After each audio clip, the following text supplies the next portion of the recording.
தூதர் ஸல்லல்லாஹு அலைஹி வஸல்லம் சொன்னார்கள், ஒரு அடியான் ரமதானில் மட்டும் வணக்க வழிபாடுகளை செய்பவனாகவோ, ரமதானில் மட்டும் குர்ஆனை ஓதுபவராகவோ, ரமதானில் மட்டும் அல்லாஹ்வை வணங்குபவராகவோ, ரமதானில் மட்டும் இரவு வணக்கங்களை எடுத்துக் கொண்டவராகவோ அல்லாஹ்வை வணங்கக்கூடிய ஒரு அடியான் இருக்க மாட்டான்.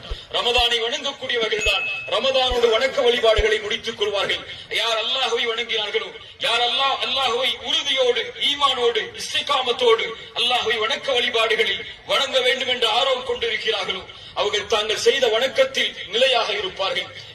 இன்னல்லதீன காலு ரப்புனல்லாஹு சும்ம இஸ்தகாமு, யார் ரப்பை அல்லாஹ்வாக ஏற்று அதில் உறுதியாக இருந்தார்களோ தத்தனஸ்ஸலு அலைஹிமுல் மலாயிகா, மரண நேரத்தில் மலக்குகள் அவர்களுக்கு முன்னால் இறங்கி வந்து சொல்லுவார்கள், அல்லா தஹாஃபு, நீங்கள் பயம் கொள்ளாதீர்கள், வலா தஹ்ஸனு, கவலை கொள்ளாதீர்கள், வஅப்ஷிரு பில் ஜன்னத்தி அல்லதி குன்தும் துஅதுன், அல்லாஹ் ரப்புல் ஆலமீன் வாக்களித்த சொர்க்கத்தை கொண்டு உங்களுக்கு நாங்கள் நற்செய்தி சொல்லுகிறோம்.